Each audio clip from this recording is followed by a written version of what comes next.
अब दुख आता किसे जाता है, परेशानी खड़ी किसने की, आई कहां से आई, कितना मन भरा हुआ है दुखों से।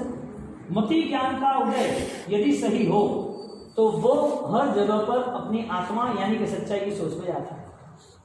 अब कुछ नहीं मिला दौड़ो, कुछ चला न जाए दौड़ो, कुछ किसी ने ले लिया उसका भी छीन लो, उससे ज्यादा आगे बढ़ो, किसी ने कुछ बोल दिया उसको भी जवाब देना है, टाइम आने दोगे। अरे वाह, 2 साल 5 साल जब उसका टाइम आए, अपनी मानसिकता कैसी है, किसी का कुछ गलत हुआ नहीं आप पकड़ ली, झट पकड़ लिया सब कुछ, ये तो ऐसा है, तो ऐसा है। क्यों भाई, वजह क्या, वजह क्या, एक समझो एक लेडीज, एक लड़की, उसके एक लेडीज है, उसके लड़के को लेके आती है, छोटा 3 साल का लड़का। अब यहाँ से आई और आवाज किया और वहां आके बैठ, यहाँ आके बैठी और फिर वहां भी लड़का आवाज कर रहा है, तुम्हारा ध्यान में आ गया। ऐसा 10 बार हुआ तुम्हारे सामने, 10 साल में ऐसा हुआ और हर बार होता रहा। अब उसकी जो घटना है ना वो आपको प्रॉब्लम करती है, आपने मन बना लिया, वो बैठने में क्यों आती है, सबको क्यों परेशान करती है, नहीं आए तो अच्छी बात है, हैरान क्यों करती है, आपने क्या मन बनाया, यानी कि आप उसको कहने की हिम्मत नहीं रखते थे, लेकिन आपका मन उसके प्रति नेगेटिव हो गया और वो नेगेटिव, वो गलती आज तो नहीं करेगी, अब 2 साल नहीं करती है, लेकिन जब उसकी कोई बात आएगी ना कि उसके घर में ऐसे लड़ाई झगड़े हो, छोड़ना उसकी बात क्या करनी, हो तो ऐसी है, उसका डिसिप्लिन तो है ही नहीं, उसको 2 साल तुमने देखा नहीं, फिर भी तुम्हारे मन में 10 साल से उसके विचार पड़े हैं और वो भी छोटी घटनाओं के। यानी कि आपने रूल्स बनाए थे क्षमा के, शांति के, आपने रूल्स बनाए थे मिच्छांदुक्रम के, आपका रूल्स आपने ही तोड़ दिया। आपका रूल्स कौन तोड़ सकता है, बाहर वाला या अंदर वाला? आपका रूल्स तोड़ने की ताकत किसकी है? आपका रूल्स बनाने की ताकत किसकी है? आपको जैसा जीना है आप जी सकते हो, नहीं जैसे हो। दुनिया धोखेबाज है, दुनिया गलत है, दुनिया खराब है, दुनिया हर वक्त गलतियों पे चलती है। आपको सुधरना है ना, क्या प्रॉब्लम है? दुनिया को चलने दो, आपको क्या प्रॉब्लम है? लेकिन नहीं, वो तो ऐड हो जाएगा, हम तो इसकी हो गया है कि का करे यार की कर है। क्यों? यानी कि तुम जो कर रहे हो धर्म की प्रवृत्ति, तुम्हारा सामायिक, तुम्हारी पूजा, तुम्हारी पाठ, तुम्हारी आराधना, उसमें मति ज्ञान सब में है ही नहीं, सब में मति ज्ञान है ही नहीं, तो लेना देना नहीं। यानी ये मेमोरी डैमेज हो तब तक ही रहना है। हमारा विचार शून्य पास हो, हमारा विचार और प्रॉब्लम वाला हो, हमारा मन दूषित हो, इसके लिए ही पूरा जीवन जीना है और दूषित मन को लेके ही चलना। तो मति ज्ञान के बिना शुद्ध ज्ञान के बिना अवधि ज्ञान, हर कैटेगरी की लेवल बताइए। कोई व्यक्ति आधी आज तो करोड़पति नहीं बन जाता ना। एक छोटी बच्ची आज तो सब 3 साल की, 5 साल की, 10 साल की, आपको सब खाना पकाना नहीं सीखेगी ना। एक ये आदमी आज दुकान पे आया नौकरी करने के लिए, तो आज ही पूरी दुकान तो नहीं सौंप दोगे ना कि भाई तू सौंप दे, चल आज से आया तुझे हैंडल कर दे। कोई भी चीज को टाइम लगता है, कैटेगरी है ना। मति ज्ञान की शुद्धि आती है, शुद्ध ज्ञान की शुद्धि आती है, अवधि ज्ञान की आती है, लाइन टू लाइन केवल ज्ञान तक जाना है। और धर्म किसके लिए करना है? धर्म करने के लिए कहा कि तुम्हारी क्रिया तभी जीवंत है, वो क्रिया में जब जान है तब। बिना जान की यानी कि मुर्दों की क्रिया क्या करोगे? जीना ही है तो मुर्दों की तरह क्यों जीना? पता ही नहीं है कि मति ज्ञान का कितना प्रभाव है। यानी कि हर बार हम अज्ञानता को पकड़ लेते हैं। 18 के 18 पाप रोज सुबह देख लेना कि मुझे नहीं करना, रोज शाम को देख लेना कि मैंने किया, उसका प्रायश्चित। 18 के 18 पाप देख। अब दिवाली आई, सफाई नहीं करोगे तो क्या होगा? दिवाली को छोड़ो, 3 दिन कपड़े पहने बाहर गए और गंदे हो गए, नहीं धोगे तो क्या होगा? हर रोज का मन इतनी गलतियों को लेकर चल रहा है, वो मन का सुधार नहीं करोगे तो क्या होगा? आत्मा को अकेले को न्याय करना है। ये सारे संसार में सब धुआं है, तो फूट जाएगा, पता नहीं चलेगा। सारा संसार धुआं ही है ना। पकड़ो धोवे को, पकड़ सकते हो? संसार को पकड़ोगे, ऐसा ही होना चाहिए, तुम चाहो ऐसा होने वाला। क्यों? तुम चाहो मुझे फैक्ट्री लगानी, पैसा कमाना, बच्चे बड़े करने हैं, उनको अच्छे लेवल पे ले जाना है, बच्चे को आगे बढ़ाना है, मुझे अच्छा रहना है, मेरे स्वास्थ्य अच्छा रहना चाहिए, सबके साथ अच्छे रिलेशन, तुम जो चाहो वो तुम कल के लिए चाह रहे हो, तो कल तुम्हारा है या नहीं? भगवंत ने क्षणिक संसार कह दिया। आज के लिए जीना हो तो मोक्ष की चिंता नहीं करना, मोक्ष आज ही खड़ा कर दो। लोग धर्म क्यों करते हैं? मोक्ष जाने के लिए। मोक्ष है कहाँ? कैसी मुक्ति? बातें बड़ी बड़ी, किताबें बड़ी बड़ी, शास्त्रों की सब बातें, लेकिन जब वास्तविक हमारे अंतर मन से जीना चाहे तो उसका फर्स्ट रिजल्ट यही है, हमें नॉर्मल बनना है, शांत बनना है, कोई भी कंडीशन को हमें मैनेज करना है, उसमें डिस्टर्ब नहीं होना है। करो आंखें बंद, चलो। किसी को पैसा दिया और सामने वाला को आया कि आप मेरा 2 लाख रुपए लिए हैं तो आप जरा मेरा अकाउंट क्लियर कर दो, तो कब दिए थे? 65 65 साल के बाद ये सब शुरू हो जाता है, ये शारीरिक कर्म है। लेकिन ज्ञानावर्णी कर्म जो है उसका रिजल्ट है कि आपको सोडियम की वजह से कमी हुई, ऐसा नहीं, वो कर्म के उदय के कारण मति ज्ञान के 336 जो अलग अलग लेवल थे उसमें इफेक्ट शुरू हो गई, हर बार एक एक नई इफेक्ट। बात यह है कि अज्ञानता के कारण पूरा संसार, यदि ज्ञान की ताकत बढ़ गई तो 8 कर्मों की ताकत, दूसरे कर्मों की ताकत कम हो जाएगी। किंग ऑफ पाइसेस है अज्ञानता जो है, मिस बिहेवियर, मिस गाइडेंस है, वो सारा कारण अपनी खुद की अज्ञानता के कारण। अब क्या क्या रिजल्ट आता है अज्ञानता के कारण? 336 जो लेवल है, स्टेप्स है, उसमें क्या क्या रिजल्ट आता है? फर्स्ट, आपका पैरालिसिस होता है ना, तो आपको पता नहीं चलता पानी आपने गरम डाला है ठंडा डाला, कई वजह से कोई लेफ्ट हैंड या राइट हैंड या फिर बोलने का कुछ ना कुछ पैरालिसिस होता है, तो आदमी ऐसा चलता है तो यहाँ का ब्लड सर्कुलेशन चौकअप हो गया, राइट हैंड का ब्लड सर्कुलेशन चौकअप हो गया, तो हाथ यूं नहीं रहता है या तो चल रहता है। तो इसके ऊपर आप क्या कराते हो? फिजियोथेरापी, मालिश, योगा, उसकी पूरी ट्रीटमेंट कराते हो, एक्यूपंक्चर, कोई भी चीज, ये सारी ट्रीटमेंट करना क्यों? मोमेंट है इसके लिए ना। हाँ, ये जकड़ गया है पूरा पैरालिसिस कारण, ब्लड सर्कुलेशन या जो होना चाहिए वो नहीं हो रहा है, वो स्लो हो रहा है, लेकिन मोमेंट नहीं आती है। अब इसके ऊपर आप पानी डालो, गर्म है ठंडा, कोई प्रॉब्लम नहीं, इसे मारो तो पता ही नहीं चलेगा वो लगा या नहीं लगा। आप एक्यूपंक्चर कराओ, किसी का पैर नहीं चल रहा है, सुन्न हो गया, और वो एक्यूपंक्चर वाला आए और एक बड़ी ऐसी वो ले लोखंड की तार लेते, सभी लेते हैं उसका पॉइंट के लिए, और जोर से दबाए और पूछे तुम्हें क्या लग रहा है? नो फिनिश, कुछ नहीं होता है। क्यों? क्योंकि वहां पर असर कम है। इसको स्पर्शेंद्रिय की डैमेज स्थिति कहते हैं। 5 इंद्रिय है ना, स्पर्शेंद्रिय, रसेंद्रिय, 5 है ना, कल बोला था परसों, तो पांचों 5 सेंसेस जो हमारी है, 1 2 3 4 5, स्पर्श, रस, सुनना यानी घ्राण, देखना यानी चक्षु, और सुनना श्रोत्र, ज्ञाना यानी कि स्पर्शेंद्रिय, रसेंद्रिय, पांचों को, और लास्ट मन, इस 6 चीजों को 5 से कंसल्ट किया, मल्टीप्लाई किया 1 बाय 1, व्यंजना वगैरह, अर्था वगैरह, या अपाय, यानी कि बॉडी है, आंखें, मुंह, दिखना, सुनना, सब कुछ है, या तो मुर्दा है, या तो पैरालिसिस में है, या पागल है, तो कोई भी ज्ञानावर्णी का यूज पॉजिटिव रहता ही नहीं, यानी कि कोई भी कर्म साथ नहीं रहता। हकीकत में जो सेंस थी, जो यहाँ जलता था, वो बंद हो गया। चाखना था, खाना पीना, जो चखना था वो पसंद नहीं, पता नहीं चलता कि टेस्ट कौन सा है। ऑपरेशन होते हैं दिमाग पे तो अंदर के केमिकल ऐसे चेंज हो जाते हैं, करियता पिए या शरबत पिए पता नहीं चलता। हाँ है ऐसा। अब डॉक्टर अच्छे स्पेशलिस्ट को पूछना, सोने का कोई पता नहीं चलता, उसको तो बास मार दी, कई लोगों को बोलते चलो नीचे रसोई हो रही है और यहाँ तक वो घी या कोई बगागा, तो किसी को बास ही नहीं मारती, क्या हो रहा है पता नहीं चलता, यहाँ का धुआं चल रहा है, यानी कि उसकी सेंस इतनी एक्टिव नहीं। देखने के अंदर विजन में वो देख सकता है तो उसे स्पष्ट नहीं लगता है कि वो अग्नि का धुआं है या कौन सा धुआं है, अग्नि का या धुम्मस का धुआं, पता नहीं चलता है ना। सुनने में तो वॉइस एक सेम आता है, तो बोलता है कि दोनों बच्चों की सेम वॉइस है, कौन बोला? घर में 2-3 बच्चे रहते हैं तो उनकी सेम वॉइस होती है, तो राजू बोला या कालू बोला, पता नहीं चलता कि हाँ ये तो सेम वॉइस है।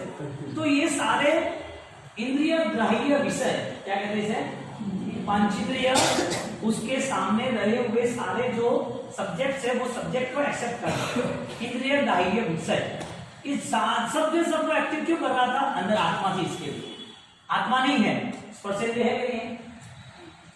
आत्मा के बिना 5 है नहीं है, अंदर आत्मा नहीं है, तो 5 सेंसेस है या नहीं है, लेकिन मुर्दे को इफेक्ट होती है। कहने का मतलब ज्ञानावर्ण्य कर्म में पहला मति ज्ञान, उस मति ज्ञान के 5 इंद्रियों के और छठा मन, उस 6 को 5 से डिवाइड करते वेदनामग्र, अर्थामग्र, इया, अपायो, प्राण।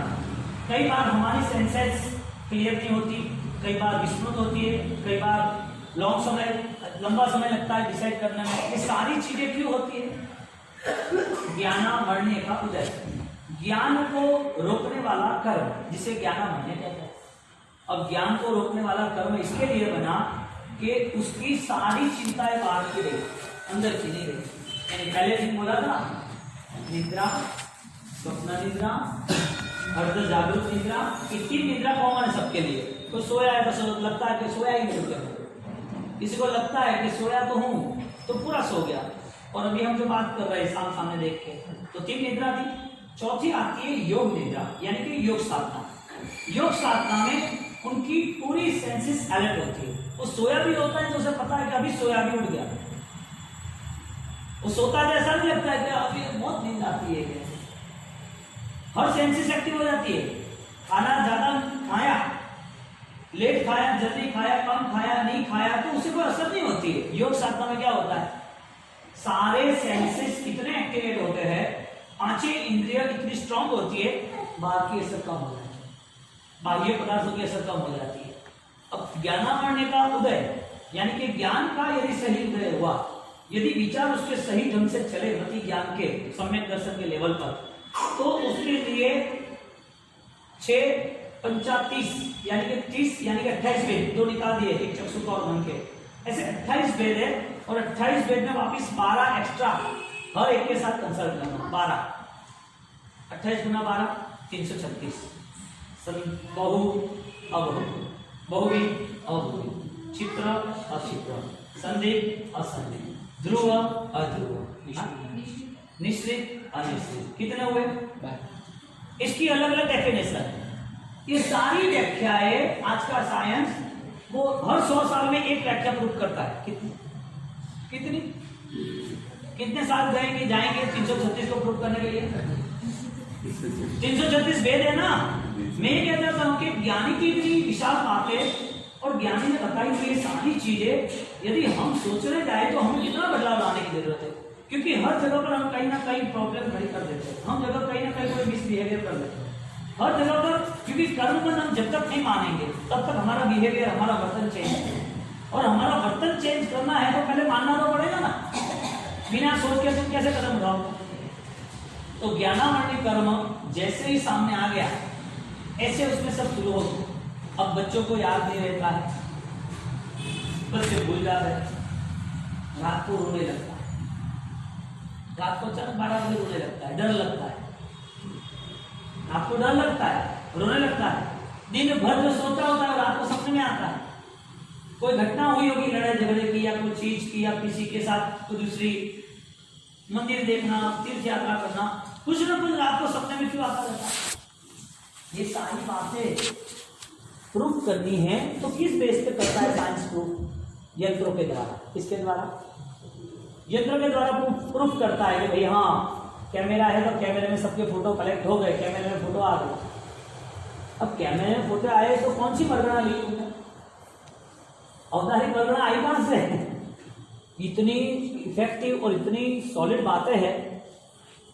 जैन दर्शन को जो समझे, जो उसके डीपली उनके वहां पहुंचे, उनके लिए कभी भी डिस्टर्ब होना है ही नहीं, डिस्टर्ब होता ही नहीं। उसे क्या लेना देना, मेरे पास कुछ नहीं है, ऐसा सोचना नेगेटिव को और नेगेटिव बनाता जाता है।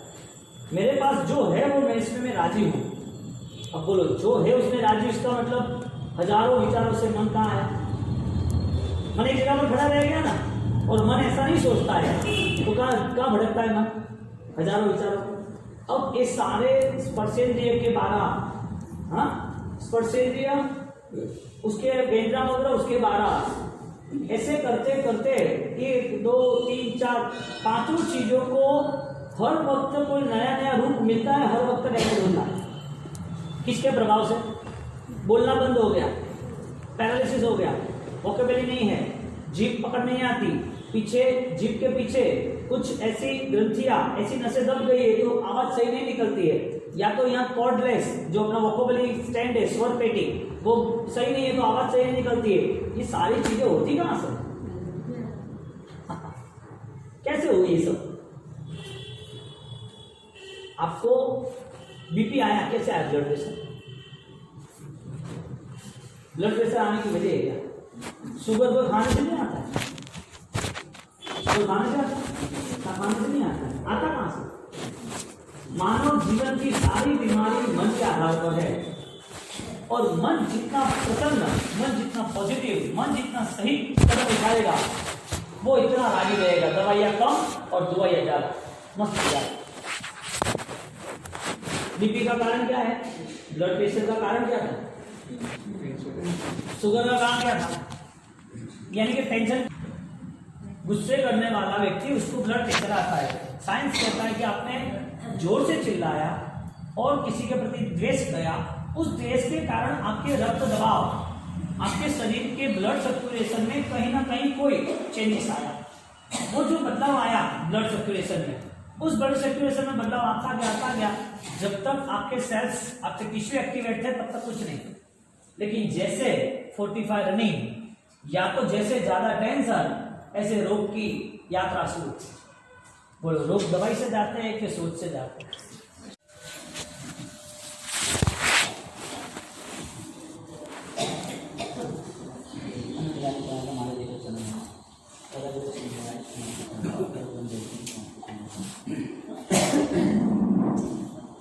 मन पर बहुत सारे रिसर्च हो चुके हैं और मन के द्वारा जीवन में क्या क्या असर होती है, विचार के द्वारा शरीर पे क्या क्या असर होती है, और ये सारा मन वचन काया का रिजल्ट हमारे यहाँ प्रभु महावीर ने ज्ञान द्वारा, श्रद्धा द्वारा, भावना द्वारा बताया है। जब कोई भी प्रवृत्ति हम कर रहे हैं तो उसकी असर होती है। करने के पहले सोचते भी है, कई लोग नहीं भी सोचते हैं, लेकिन प्रवृत्ति के बाद भी कोई ना कोई असर तो होती है, चाहे वो असर कोई नीचे बोल करे।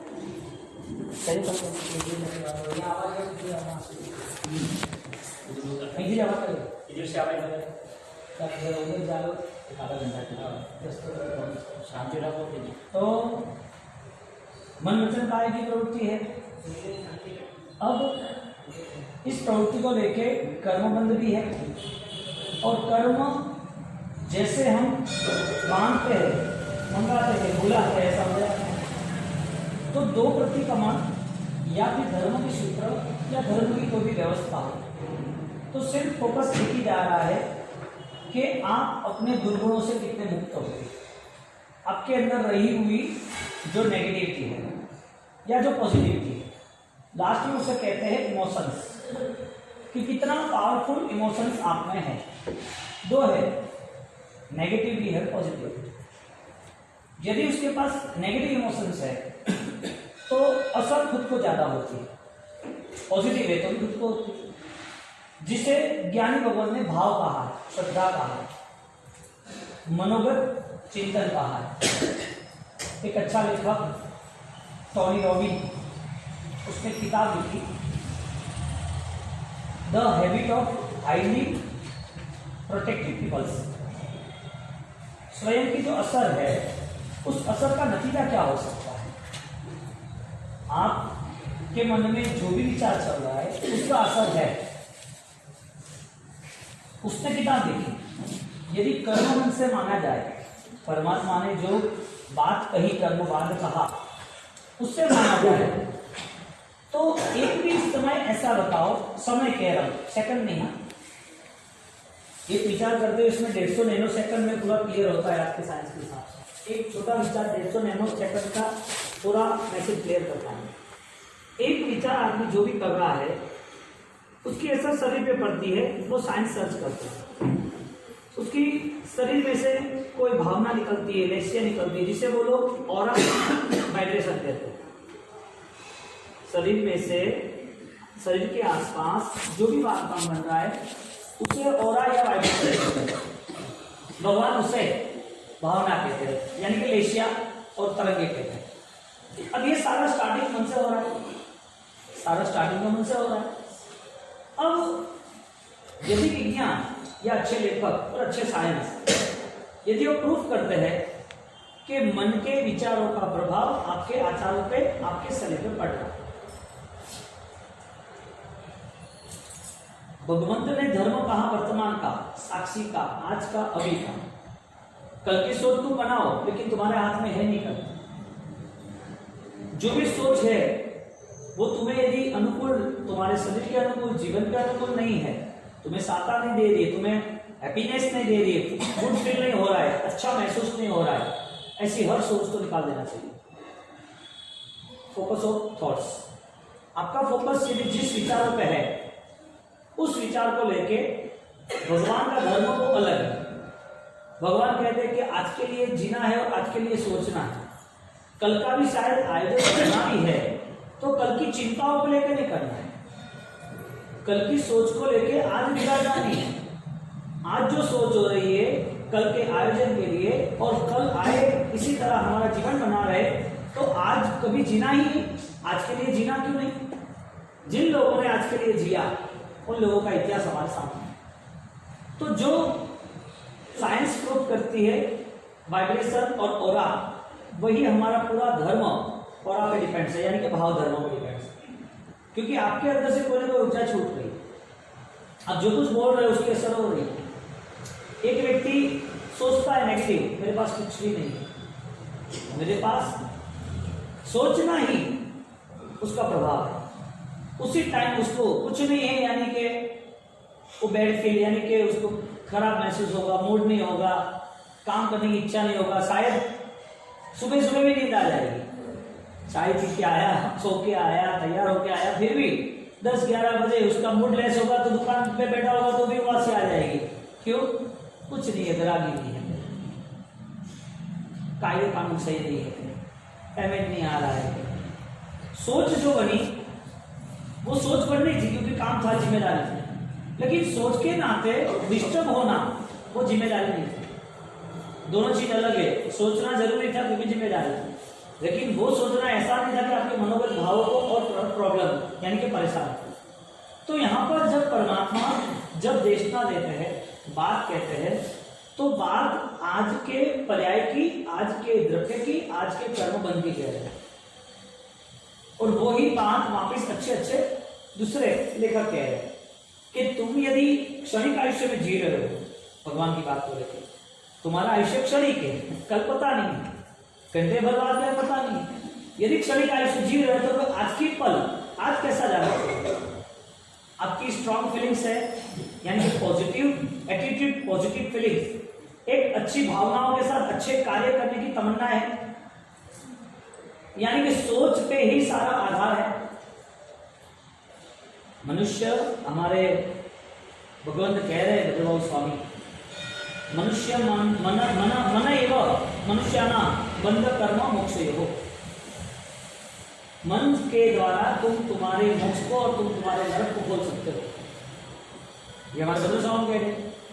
बड़ी बात हमारे यहाँ पर आई है, हाँ, मन वचन काया इच्छा करो, यानी कि तुम्हारा वॉइस, तुम्हारा बोलना चालना अलग हो सकता है, तुम्हारा जीना, खाना पीना, शरीर का काम अलग हो सकता है, बॉडी का काम अलग हो सकता है, बोलने का अलग हो सकता है, लेकिन तुम्हारी सोच तो तुम्हें पता है ना वो क्या है, तुम्हारी सोच तो तुम्हें पता है कि क्या प्लस क्या माइनस है।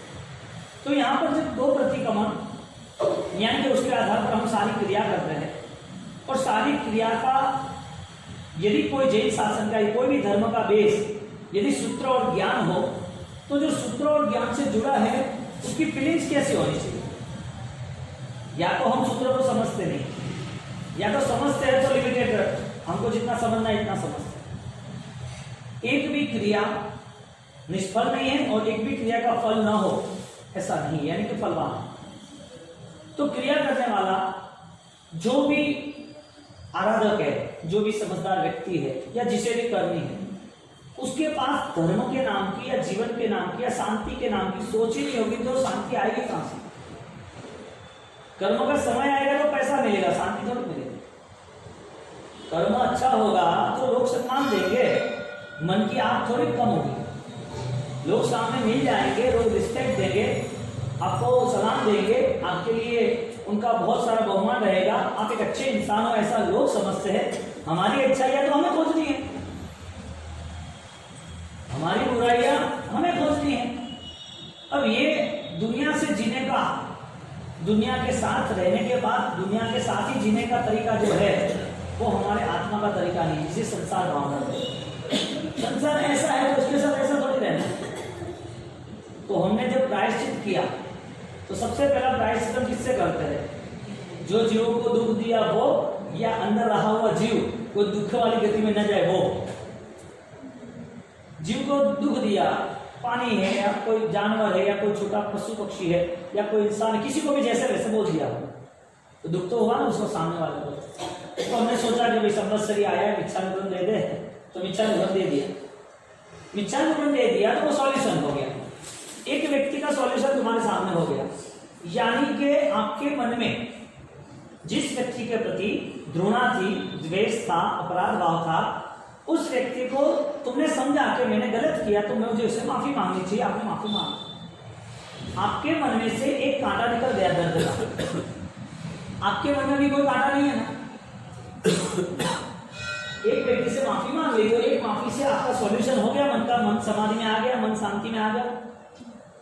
यानी कि दूसरे जीवों के प्रति तुम यदि माफी मांग रहे हो, दूसरे जीवों के प्रति आपका प्रेम बढ़ रहा है, दूसरे जीव जो है उसको माफी मांग के आपको लग रहा है कि सेटिस्फेक्शन, मैंने धर्म किया, मुझे शांति मिली, मैं खुश हूं, चलो आज मैं पाप नहीं किया या पाप वाला मन मेरा नहीं है, ऐसा आपको जो भी मन बन रहा है, अनुभव कर रहे हो, वो सिर्फ पराये के लिए है या स्वयं की आत्मा के लिए भी कुछ खोजना बाकी है? यानी मन में ऐसे कोई दोष है जो एक मिनट में आग भड़क जाती है, किसी के पीछे, पीठ के पीछे चुगली हो जाती है, तो ये सारी मन की स्थिति जो है उसका सुधार कब होगा? सामने वाले के साथ तो कॉम्प्रोमाइज कर लिया, सामने वाले को तो हमने समझा लिया, सामने वाले के साथ बैठ गए, लेकिन जो मन की स्थिति है उसका क्या? सामने वाला आदमी आपके साथ लड़ाई झगड़ा किया हो, 20 साल हो गया हो, आपके कोर्ट के केस चले हो, आपने उसके प्रति बहुत बुराइयां और बहुत निंदा की हो, वो आदमी मर गया, वो मर गया, अभी तुम किसको माफी देने जाओगे? हाँ साहब, माफी देने किसको जाओगे? वो मर गया। अभी माफी का जरिया परमात्मा ने क्या बताया? माफी का जरिया बताया ना भाई, वो नहीं है तो मन से तो तुम माफी मांग लो। इसका मतलब उसकी एब्सेंस में वो हाजिर नहीं है। ऐसे बहुत सारे लोग हाजिर नहीं है जिसे तुम नहीं मिल सकते, जिसे तुम नहीं कह सकते, जो तुम्हारे सामने नहीं आने वाले, फिर भी तुम्हारे मन में उनके लिए कोई ना कोई द्वेषपूर्ण विचार था, तो आपने माफी नहीं मांगी थी, तो भगवान ने धर्म क्या बताया? भाई अब तो तू मांग ले, सर्व जीवों से तो मांग ले, पूर्व के भोग के पापों को भी मांग ले, ये सारी माफी तेरे बोझ को सुकून देगा, हल्का कर देगा। यानी कि तरीका ये था कि व्यक्ति हो या ना हो, लेकिन मन के जरिए से ही, विचार के जरिए से ही उसका सॉल्यूशन होना चाहिए। एक सॉल्यूशन होता है तो कितने सॉल्यूशन लाने हैं? हमारे अंदर कोई तो प्रिंसिपल होगा ना धर्म के नाम का। मैं अभी बोल रहा हूं, आपका मन दुकान में नहीं है, आपका मन घर में नहीं है, आप जब बैठे पता है कि बच्चे स्कूल में गए, आपका मन वहां भी नहीं। आप यदि ये छोटी सी आधे घंटे की बात भी ध्यान से सुन सकते हो, कुछ करना नहीं, खाली सुनने के लिए, इसका मतलब आपका मन इतना पावरफुल है कि आप चाहो वो कर सकते हो। कितना कंट्रोल है ना आधे घंटे का? तो आप, मैं जो बोल रहा हूँ अभी, मैं अपन माफी की बात करेंगे, क्षमा की, ध्यान में जाएंगे, तो भी आपका मन रहेगा। आपके मन की कंडीशन को आप कैसे चेंज करोगे? आपके जो मन अशांत है उस चीज को आपको देख के निकालना पड़ेगा। यानी कि जो पावरफुल इमोशंस है, ज्यादा से ज्यादा प्रभावक भाव धर्म है, आंतरिक शक्ति तुम्हें जब सहारा देती है तो बाह्य को छोड़ के आंतरिक शक्तियों का निर्माण करना चाहिए, और वो तुम्हारी मनोदशा में, यानी कि ज्ञान दशा से प्रकट है। कल मैंने बोला था कि ज्ञान के कितने कितने लेवल है, तो 5 है। मति ज्ञान, ज्ञान, अवधि ज्ञान, मन ज्ञान, 5 लेवल है, और 5 लेवल में बेस्ट केवल ज्ञान। लेकिन हमें महत्व ये देना है कि हमारी सोच हर कोई नए कर्म को लेकर आती है, हमारी सोच हर कर्म को आमंत्रण देती है। तो कर्म बंध का भी पूरा प्रोग्राम है, कैसे कैसे कर्म आपको मिलते हैं, कैसे दुख मिलता है, कैसे सुख मिलता है, वो सब पूरा उनका अकाउंट क्लियर है। अब एक छोटी सी बात सोचने जाए कि मति ज्ञान, शुद्ध ज्ञान, अवधि ज्ञान, महर ज्ञान, केवल ज्ञान, कितने ज्ञान है? 5। मति ज्ञान के कितने स्टेटमेंट है? अलग अलग। मति ज्ञान के अलग अलग कितने स्टेटमेंट है? तो उसके टोटल 336 स्टेटमेंट है। कितने? मति ज्ञान किसे कहते हैं? जो आपको कुछ न कुछ पेज में ले जाता है, आपका कुछ न कुछ थॉट प्रोसेस होता है, आप कुछ समझ सकते हो, आप कुछ रिएक्ट कर सकते हो, आप कुछ बिलीव कर सकते हो, आपको कुछ महसूस हो रहा है, ये सारे मति ज्ञान के प्रकार हैं। अब मति ज्ञान के उदय के कारण सारा बॉडी फैक्टर यानी कि थॉट फैक्टर सब अच्छे चल रहे हैं, मति ज्ञान के प्लस के कारण। यानी कि जिसके पास ज्ञान की उपासना है, ज्ञान की विराधना कम की है, ऐसे लोगों को ज्ञान की सामर्थ्यता से उसकी पूरी बॉडी फैक्टर में, उसके पूरे जीवन में उसे ज्ञान का प्रभाव दिखता है।